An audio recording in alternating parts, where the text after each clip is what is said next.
sir.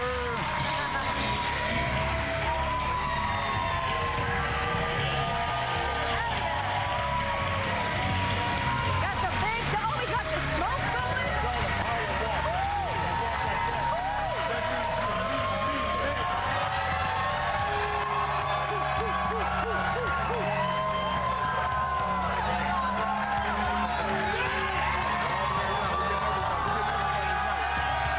Real life babyface here. What's up, boys? What's up?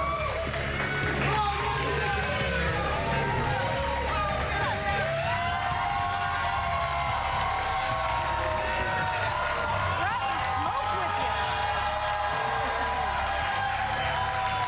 Wow, a hell of a reaction. Brought the smoke in with you, the whole shebang. We're at home. We got to do it big, you know what I mean? Well, thank you so much for coming here to the show. Now, Roman, you and King Corbin, fresh off of a busy Royal Rumble, you and King Corbin got out to Miami a little bit early and got to have a little bit of fun on the other side of the microphone at Super Bowl week's opening night. We are here at the Super Bowl opening night. I'm so excited to be here. Get to it. Let's interview some players and get down to the nitty-gritty. The king is in the building. They will bow down. They will get out of my way. Let's get this thing rocking. If the entire roster was involved in a Royal Rumble, who is winning? Man, Who takes it home? who takes it home? Who'll be the winner? I say Pat, man, because Pat gonna sit in the corner and let everybody get weak. I think Chris Jones. Gotta be Kittle. You're taking Sherm right out the gate, okay? I'll give it to Sherm, Anthony Sherman. Now, a lot of guys picked you to win. I was like, head down, eyes closed. I'm winning. That's You're taking no it home, question. right? Yeah, I'm taking it home. Okay. I'm not giving it to Sherm. That's too much of an ego boost for him. Kid, Stone Cold Kid. Yeah. I gotta go, George. Yep. Oh, George? Yeah. Okay, now we're taking a selfie. Hey!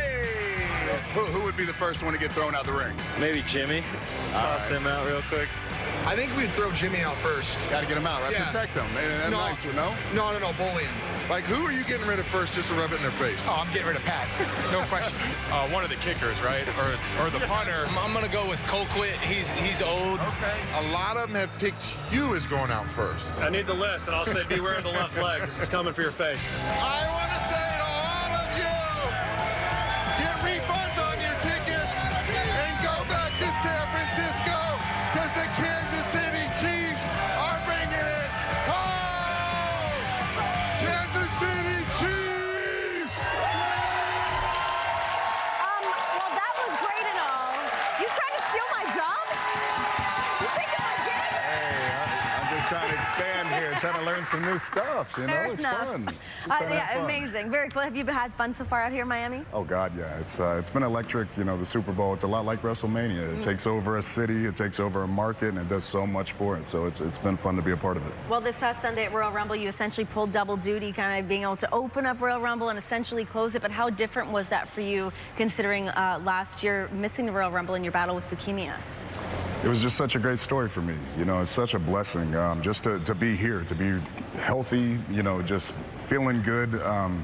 You know, that's always such a blessing. And sometimes you can take your eye off the ball and you can get distracted, but the little things kind of, you know, can add up and make that big picture. So to be a part of Royal Rumble, to be healthy, to be in there participating, to be, you know, a part of the show, not only just a part of the show, but to be in that double duty role, to have that responsibility, not only to start the show off, but then to close it and then make that moment to be able to put Drew to the next level and get him to that win, get him to WrestleMania. I take a lot of pride in that, and especially for a guy like Drew McIntyre, he's busted his ass. He's really worked, you know, hard, and he made his way back, and great. And then as soon as you step to the back, you get cold. Everything gets stiff, you know, and it's I'm not getting any younger, so I mean, you have to really, you know, get back into it. But it's such a big opportunity. It's such a great responsibility to be in that role. You guys know it. I mean, to be in that position to give back to all the equity that's been put into me, all the investment that's been put into me. It's for these moments like this. So I couldn't be prouder. To be the guy. Always been the guy. Always. It'll never change. It'll never change. Well, I give props to you for that hard work. Because, you know, when you go into a Rumble match, you're in there for a long period of time. You see, Booker and I are usually less than a minute, so it's easy. It's an easy night for us. We're throwing up really quick. I'm gonna graduate to that. Yeah. As far as your match with Corbin went, how integral was it? How cool was it that you had the entire baseball stadium to use for the match? Oh, Tell us I a little mean, bit about you guys know the environment can change everything. The atmosphere is key, and so to be in a baseball stadium, it's different than just our standard hockey, basketball arena. That's Civic Center field, that's perfect circle. So it had all different types of pockets. It was a different setup. And I just really enjoyed to be able to walk around it and just get a feel for it. I'm sorry, what did you say? I said porta potties. What do you think about that, Corbin? Porta potties, right, buddy? He's lucky nobody used that one. Honestly, I was waiting for that. So, Roman, sports entertainment is often used as such an escape from the outside world. You know, obviously, we got the news about Kobe Bryant a few hours just before the Royal Rumble. What did it feel like backstage? I mean, did it feel like you guys were putting on a show to sort of help take people's minds off of what had happened? It was heavy. I think we all went through it together. I think the world felt, you know, just the magnitude of the loss, and just everybody. I mean, it was just such a tragic. As the Lakers fan, I watched Kobe through his entire career. I mean, I think anyone around my age, this generation, we all did.